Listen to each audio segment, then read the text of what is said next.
No, ya lo he visto digestivo, ¿cierto? Entonces uno empieza a verlo y es así como de esta forma. Vamos a ponerle aquí para que se vea. Entonces es una historia que hay que de pronto es compleja cuando uno revisa de pronto mucosa gástrica. Porque la mucosa cantidad de células, pero ya nos hemos también hecho a la idea de que es una historia de que hay que mirarla por capas y que hay que extrapolar el grupo celular versus la altura o la disposición que tenga la pared. Entonces haremos ese ejercicio de la misma manera y cuando veamos el microscopio lo vamos a hacer igual. Ahora, ¿qué es lo importante? ¿Qué debemos concentrarnos en lo siguiente? Vamos a empezar por el principio. Entonces, ¿dónde comienzo digestivo? Boca. El diente se lo voy a tratar por aparte, porque sé que de pronto el diente no... Le voy a contar algo de dientes, no es detalle, solamente algo por cultura general, pero lo miramos después. Voy a concentrarme en la parte muscular y toda la vía. El primer punto inicial que uno revisa metabólico de la alimentación está en cavidad oral. Y en cavidad oral comienza por saliva. La saliva tiene lipasa, tiene mucina. Hay diferentes enzimas que se van a encargar de... Cuando uno escucha lipasa, también escucha amilasa, también escucha una historia de elementos constitutivos a nivel de la saliva, principalmente digestión de algunas grasas y empieza la digestión de carbohidratos con la historia de saliva. Pero la saliva tiene muchas funciones en boca. Es antiviral, es antibacteriana, tengo que buscar equilibrio, entonces le dicen que es una sustancia buffer, porque hay ácidos, hay básicos, manejo muchos ambientes en boca, hay mucha bacteria, entonces la bacteria le gusta lo ácido, entonces necesito compensarlo con lo básico para que haya un equilibrio. Entonces, lo entiendo, hay una gran historia salival, después de la cuenta también, de funcionalidad. Pero como quiero hablar es más de mucosa, porque es lo que el doctor me pide una parte que sé que él va a tratar. Entonces, en boca simplemente haga 3 ejercicios y hablar de que en mucosa oral va a encontrar 3 tipos de tejido. 3 tipos de tejido.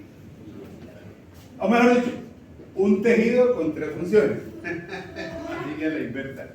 Un tejido con 3 funciones. ¿Cuál es el tejido de cavidad oral? ¿Qué tejido encuentra? Epitelio. Es un tejido epitelial. ¿Cierto? Y en el epitelio, en ese tejido epitelial de boca, va a hablar de 3 tipos de presentaciones que tiene ese epitelio de la cavidad oral. El primero, la mucosa masticatoria. Ese epitelio, esa mucosa masticatoria, ese epitelio, le va a decir que es un epitelio plano, estratificado, queratinizado. El epitelio de la mucosa masticatoria tiene esa característica. Plano estratificado, no queratinizado. Plano, estratificado, queratinizado. Queratinizado. Usted coloca queratina para algo. ¿Para qué? Protección. Para protección. Entonces, Protección. ¿dónde lo va a ubicar? Uno, en la encía. Ya sabe que la encía acá, ¿no? Encía que también le dice ¿cómo? O ¿cómo debería decir la encía? Gingiva. Gingiva, ¿cierto? Porque la infección se llama gingivitis. Entonces, gingiva. Doctor, una pregunta. Sí. ¿Sería ese mismo epitelio, ese mismo epitelio certificado también por certificado? No, ponle queratinizado. A mí, lo que pasa es que hay 2 tipos de estrato. Hay un estrato córneo y un estrato espinoso. Entonces, por eso le ponen, pero es que corneado. Entonces, epitelio plano, estratificado, queratinizado. Para la mucosa que es masticatoria. Y le coloca la mucosa masticatoria en 2 partes, en la encía y en lo que es paladar duro. Hay que parar otro. Hay que tiene 2 paladares. ¿Cierto? ¿Sí se acuerda de eso, no? No. ¿Cómo que no? Bueno, te pongo la imagen. Corte. Boca. Paladar, ahí tiene dos partes en paladar. Una parte que es paladar duro Y para y una parte que es paladar blando. La estructura mucosa o los epitelios a nivel de paladar duro, entonces plano, estratificado, queratinizado. Y en paladar blando es plano, estratificado, no queratinizado. ¿Estamos de acuerdo? Entonces, primer concepto, en paladar duro y a nivel de la encía, de la gingiva, se coloca estratificado, queratinizado. Y en paladar blando le coloca plano estratificado, no queratinizado. También le va a colocar el no queratinizado en el resto de la boca. ¿Qué es el resto de boca? Que no sea encía, porque la encía está tanto en los dientes de abajo como en los dientes de arriba. Entonces, en piso de boca, en paredes laterales de boca, en los labios. A esa mucosa se le llama mucosa de revestimiento. La mucosa de revestimiento es la mucosa que no es masticatoria. Entonces, si es masticatoria, encía, sea en la parte superior o en la parte inferior. Y mucosa masticatoria, paladar duro. Ya, nomás. El resto de boca, mucosa de revestimiento. Y toda esa mucosa de revestimiento es plano, estratificado, no queratinizado. Y listo. Y el tercer abordaje.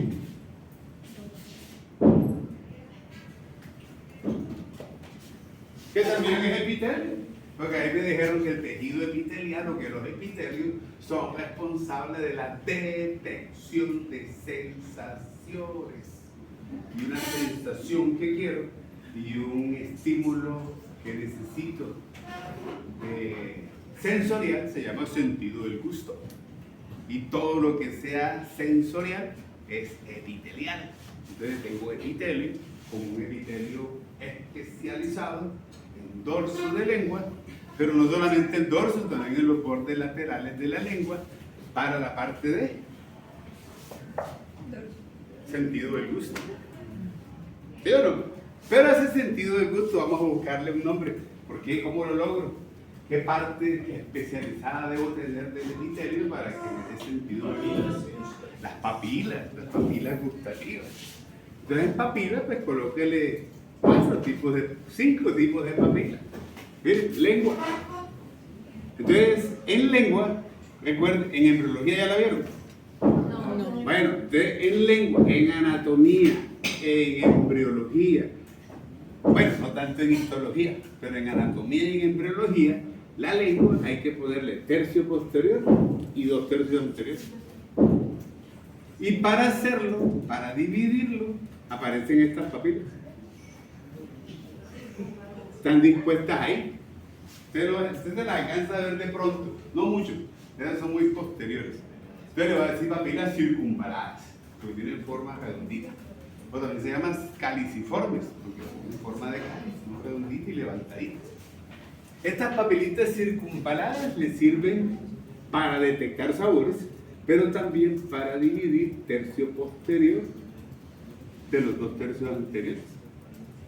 Y cuando tenga los 2 tercios anteriores, recuerde que toda esta parte es el dorso de lengua, la parte superior, dorso de la nariz, la parte más externa, dorso del pene, la parte más superior, dorso del clítoris, la parte más superior. Entonces la parte más superior sobresaliente de algo es el dorso. Entonces este es el dorso de lengua. Ahí colóquele 3 papilas. Fungiformes, filiformes y a los laditos foliares. ¿Ahí llevan cuántas? 4. Le dije que eran 5. Y en toda la lengua, una que se llaman hemisféricas. Y con esas 5 historias de papel, usted maneja dulce, salado, ácido, amargo, mamífero. ¿Dónde se perdió? Entonces, miren, papilas. Las primeras las utiliza para... son posteriores. Forman una letra del alfabeto. ¿Cuál? W. No, V. La B, uno le llama la B lingual. Entonces uno dice, de la B lingual para adelante, 2/3 anteriores. B lingual para atrás, 1/3 posterior. Y esa B lingual es por la presencia de las papilas circunvaladas o caliciformes. Entonces listo, uno va a hacer ejercicio en los 2/3 anteriores de lengua. Entonces en la parte del dorso colóquele 3 grupitos de papilas. Unas serán en línea media las papilas fungiformes, en la parte intermedia las filiformes y en la parte lateral las foliadas. Y en toda la lengua dispersa las hemisféricas. ¿Qué le dicen a uno? En el vértice de lengua, dulce. Atrás, ácido y amargo. A los lados, salado. Hemisféricas, todos los sabores. ¿Qué sabor le hace falta? El umami. El umami también es un sabor que el umami es un sabor que va de la mano con algo que se llama el glutamato. Porque el umami es un sabor delicioso. Pero para usted, ¿qué es delicioso? Para mí el picante. Para mí no hay felicidad en la vida que comerle una cucharada de picante. De hecho, picante a todo, hasta el pan. Cuando estoy sin nada que hacer, cojo pan y le pongo picante y me lo como. Me encanta el picante. Ustedes cogen una gotica pequeñita de lo que yo consumo el picante y de que yo compro y le apuesto que le quema la lengua, busca agua desesperadamente. Para usted el picante no es delicioso, para mí sí. Entonces el concepto de umami como delicioso, no, entonces más bien quiero que lo tenga como ese concepto, pero más porque está relacionado, porque esa sustancia que se percibe como umami es por algo que se llama el glutamato. Ese compuesto que se llama glutamato. ¿Listo? Entonces, las 5 sabores: dulce, vértice de lengua, ácido y amargo, posterior a los lados, salado y el umami. Pero las hemisféricas se encargan de todo, ellas perciben todos los sabores en todas partes. Si usted se coloca algo salado en la punta, lo percibe. Si se coloca algo dulce a los lados, lo percibe. Hay sitios especializados en cada parte del lengua para cada sabor. Pero no significa de que en otras partes no se percibe. ¿Estamos de acuerdo? Listo. Vale. Se la dejo ahí. Esta parte de ahí no tiene mayor problema. Entonces, listo. En esta estructura tengo lo masticatorio, plano, certificado, queratinizado, solamente en estas dos partes. Encía y paladar duro. Encía de diente superior, encía de diente inferior. La mucosa de revestimiento, todo lo demás, que no sea encía ni paladar duro. Y le coloca plano estratificado, no queratinizado. ¿Y entonces qué tipo de pintura tendría el especializado en dorso lengua? Entonces, para la parte ya de sensorial, entonces ya le coloca tejido epitelial. Los epitelios son los responsables de las detecciones, pues un epitelio responsable de detectar sensaciones. Todo lo que sea sentidos, órganos de los sentidos, de lo que uno perciba, siempre está involucrado el tejido epitelial. Todo lo que recubra externamente, epitelial. Lo que me recubre internamente, epitelial. Donde hay tubo digestivo, absorción, epitelio, tejido epitelial, la parte absortiva. Entonces siempre lo relaciona ahí, ¿verdad que le encontramos sentido a ese? ¿Listo? Ya. Bueno, ¿qué otras células hay ahí? Rapidito, porque sé que la boca no va a ser, no se van a detener mucho ahí. Los odontólogos, pero por cultura general también. Las células de mucosa oral se llaman queratinocitos. Entonces tengo queratinocitos, bueno, y las que no sean queratinocitos, pues serán células no queratinocíticas. Los queratinocitos, más o menos, 90% de la población de células. Y las no queratinocíticas le dejo 10%. Y dentro de estas no queratinocíticas le aparecen 3, para que tengan en cuenta. Ahí está, mira. Una que se llaman células de Langerhans. Células de Langerhans. ¿Dónde más encuentras células del Langerhans? En páncreas. Entonces están en piel, están en páncreas y están en mucosa oral. Las de páncreas son para producir insulina. Las de piel son protectoras contra bacterias. Y las de Langerhans en boca también son protectoras. Entonces las células de Langerhans en cavidad oral, como células no queratinocidas, al igual que las de la piel, van a ser contra microorganismos, pelear contra bacterias. Y las del páncreas, pues las veremos después en páncreas, esas son para producir insulina, los islotes de Langerhans se llaman, es de páncreas. Esa la vemos después. Ahora ahí tengo la otra. Las células de Merkel son básicamente más para lo que es sensaciones de presión, más bien para todo lo que es tacto y presión que se puedan dar. Tiene una función más sensorial, sensitiva, más sensitiva. Aunque algunos el sentido del tacto lo ponen como algo sensorial. Entonces tienen esa parte, el tacto y presión. Y las últimas que quiero revisar son estas. Entonces, melanocitos. Usted ya sabe para qué son los melanocitos, ¿cierto? Melanina. Ya también sabe para qué le sirve la melanina, ¿cierto? Retención. Pigmento, ¿qué más? Retención. Radicales libres. Son protectores. Yo todo lo que le he contado y hemos hablado de la parte de melanina. Entonces se la mantengo. Melanocitos y melanina, ahí se lo puse, ¿sí? Protección contra luz ultravioleta, captación de radicales libres, eso lo hemos hablado hace rato. Pero entonces tengo un problema.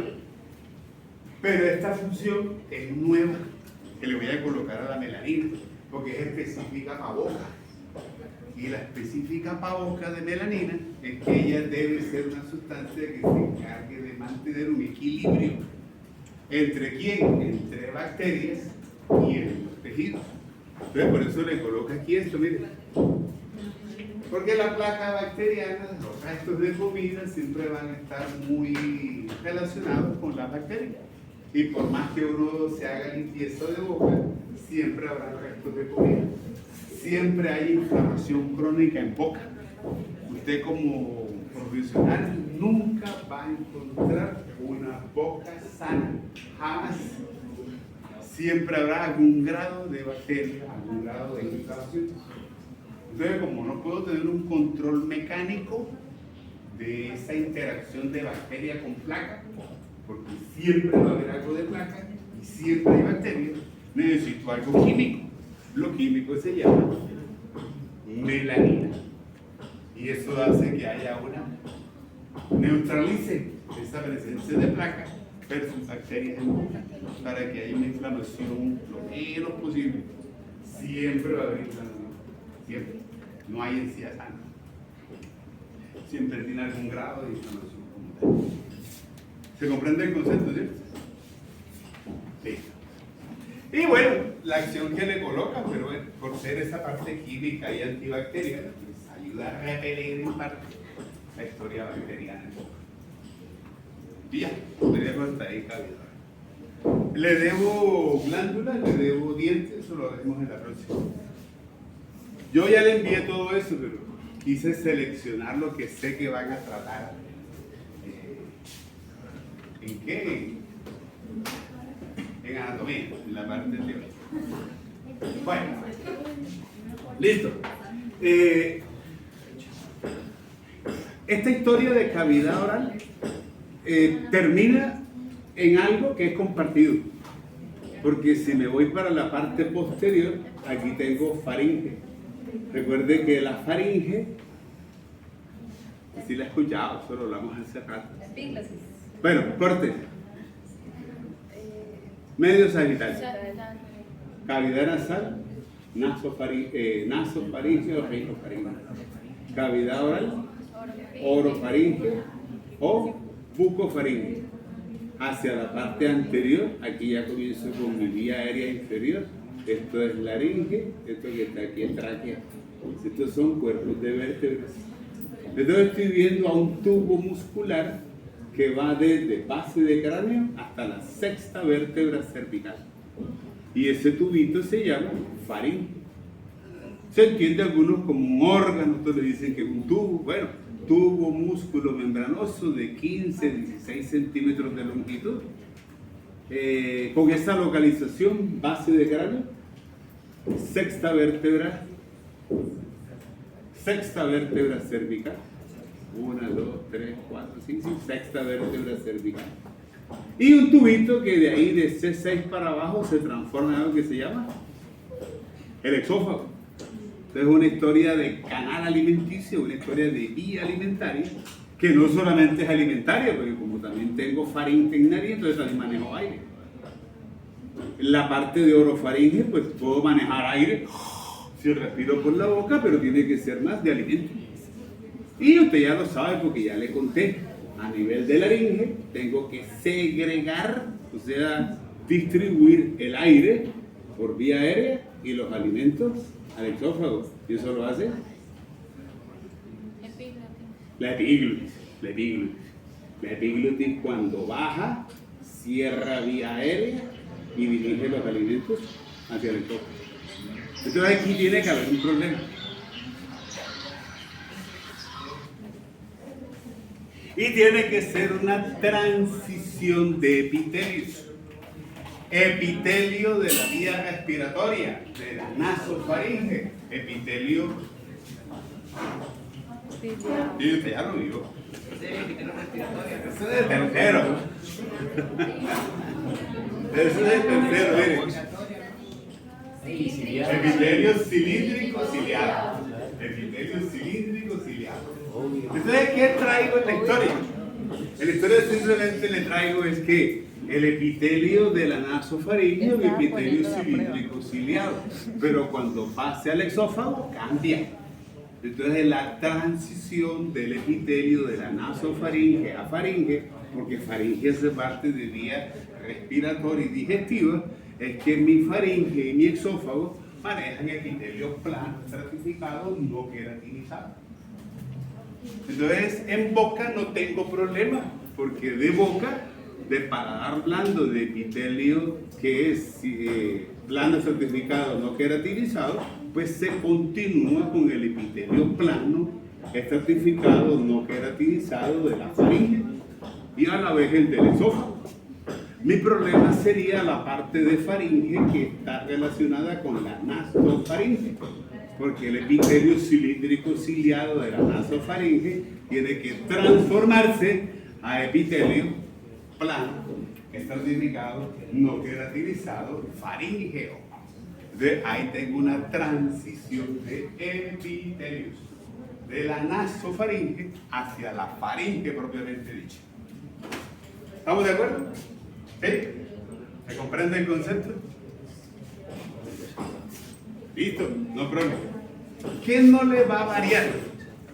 ¿Qué quiero que esté concentrado? Miren, esta historia es la tabla que no quiero que se olvide.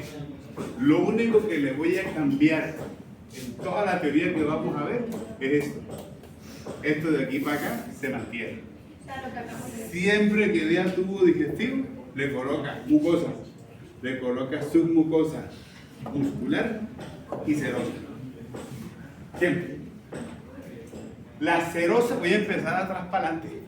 La serosa siempre va a ser algo que usted le va a llamar peritoneo.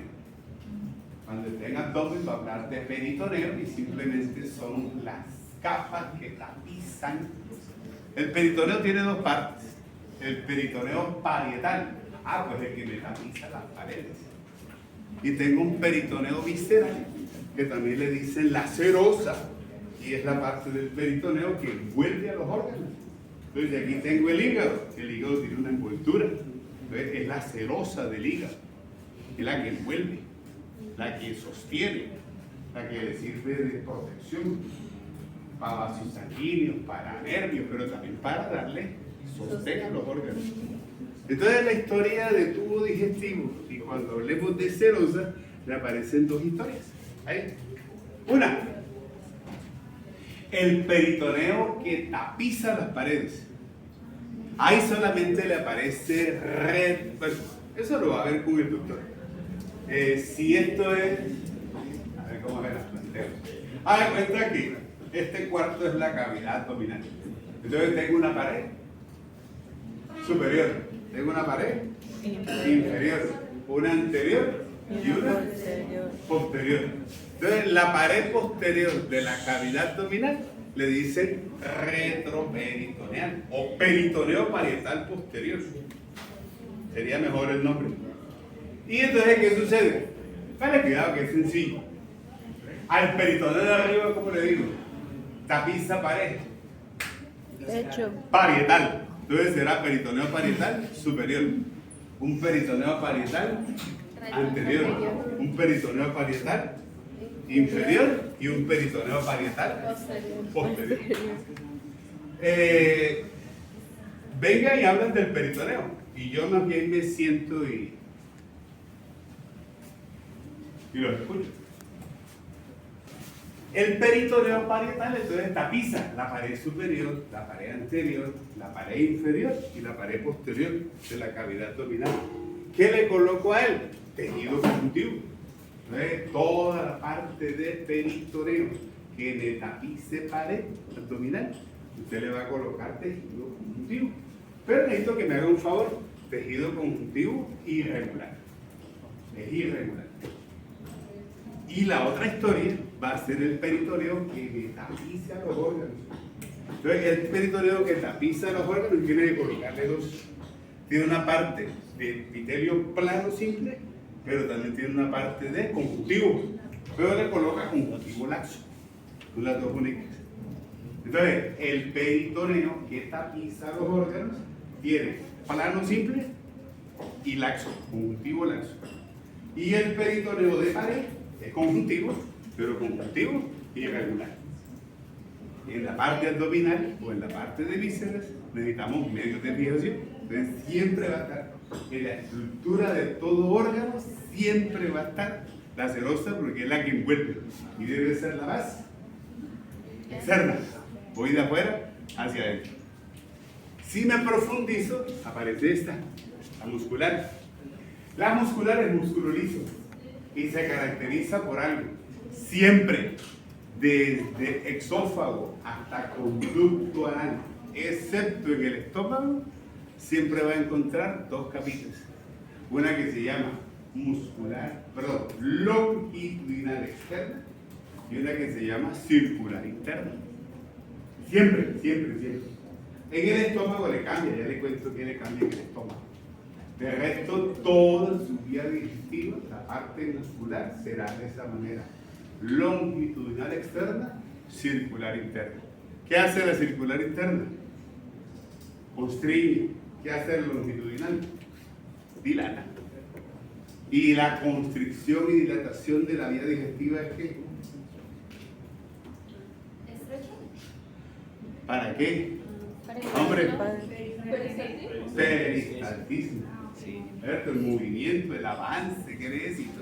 O sea, que esta historia vaya pasando de estómago, intestino delgado, intestino grueso, el peristaltismo, esa contractilidad. Y recuerde algo, tiene que haber nervio.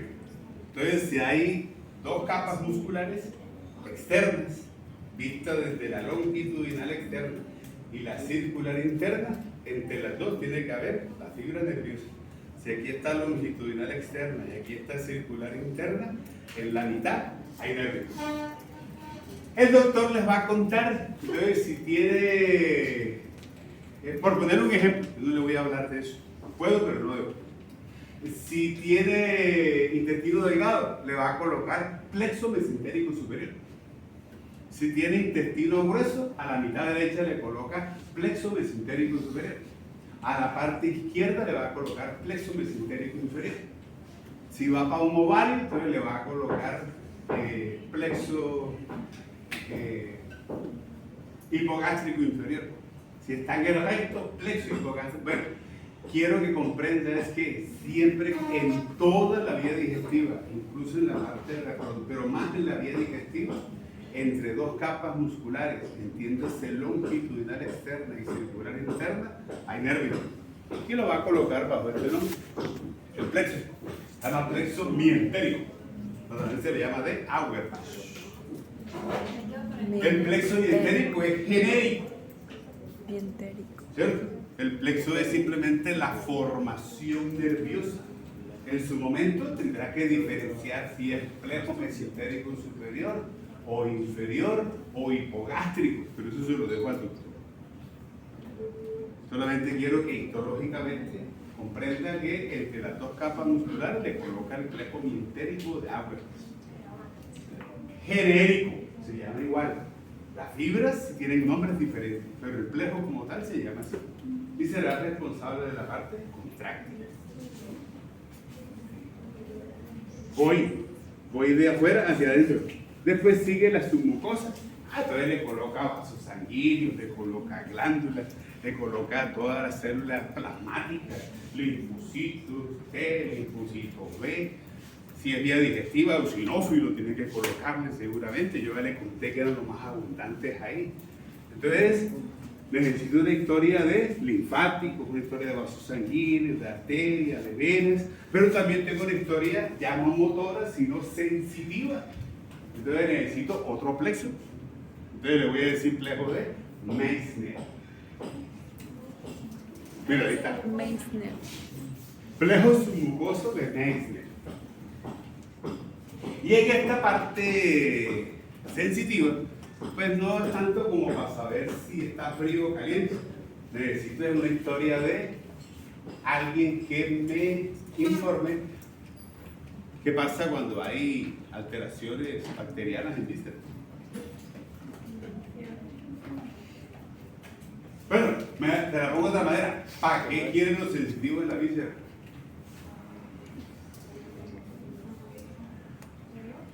¿Para qué necesitan los sensitivos en la víscera?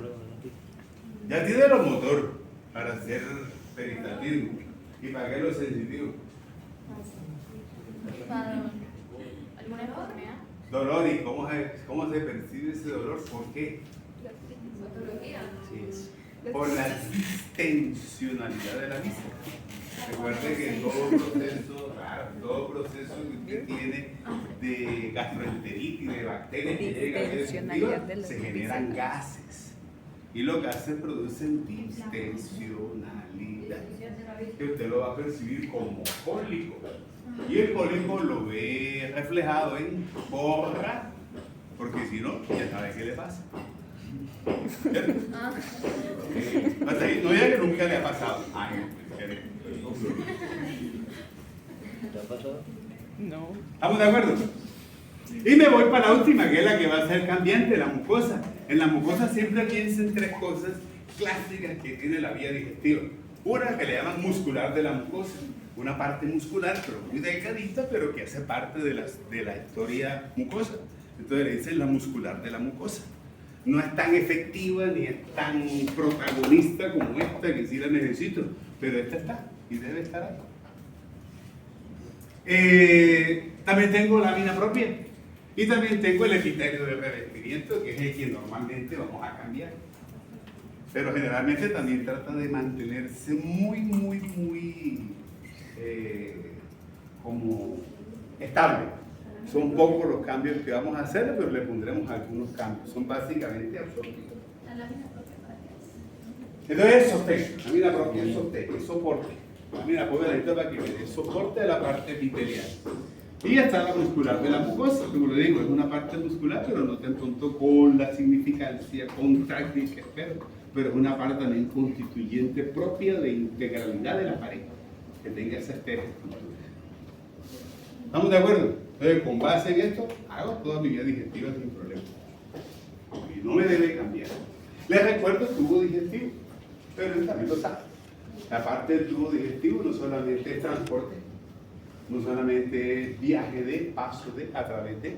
En el exófago hay sitios específicos donde hay mayor actividad que en otros. En el exófago no hay ninguna actividad. El exófago es más un tubo de paso. Es poco lo que haya de pronto de actividad por algunas secreciones que hagan la glándula.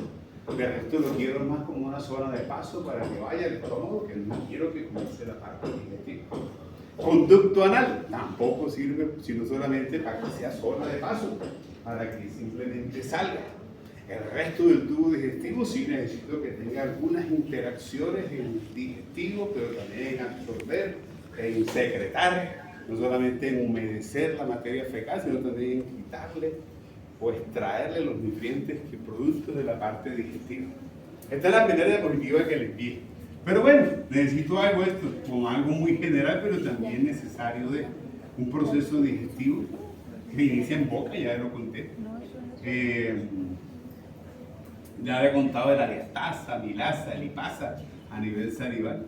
Una parte absortiva que necesito no solamente del producto final digestivo, sino una parte de volver a la materia fecal. ¿Se da cuenta una uva y una uva pasa? La diferencia entre una uva normal que usted compra redondita y la uva pasa es que la uva pasa usted le extrajo el líquido. Eso hace el intestino con la parte del quimo, de la parte digestiva. Y es extraer el líquido para volverla compacta y poder formar materia fecal. Es una parte también que tenemos que entender de esa parte absortiva. Pero miraremos las células encargadas de ese proceso. ¿Estamos de acuerdo? Bueno, muy bien. Exófago es lo más fácil. El esófago se mantiene, el esófago no tiene ningún problema. Mire, en la mucosa esofágica todo se mantiene, recuerden. Entonces el esófago tiene una denticia, la que la envuelve. Eso lo mirarán después en anatomía. Yo necesito la parte histológica. Entonces mucosa esofágica, mire, epitelio plano estratificado no queratinizado. Esa es mi mucosa gástrica. La misma que traemos de la faringe, la vamos a tener en esófago, en toda la vía esofágica. Ya le puse la lámina propia y la muscular de la mucosa, como le varía. Sí, cuando miremos la plaquita la otra semana, entonces mire, ahí está la parte de la mucosa, el epitelio. Mire, lámina propia, muscular de la mucosa y algunas células ahí dispersas, glándulas. Listo. Es una historia muy fácil y muy sencilla. Es solamente transporte, es solamente para que transite. Pero entonces en la submucosa necesito que haya algo, pues las glándulas para que provean la parte lubricante, pero no interactúan con los alimentos, es más lubricante para que pase. No tiene acciones digestivas como tal. Si necesito parte protectora, entonces el tejido linfático, obviamente nervios, vasos sanguíneos que tienen que tener el esófago para su parte de supervivencia y su parte contráctil, el peristaltismo inicia en el esófago. ¿Estamos de acuerdo? Dígame que sí. Sí. Sí, estamos de acuerdo.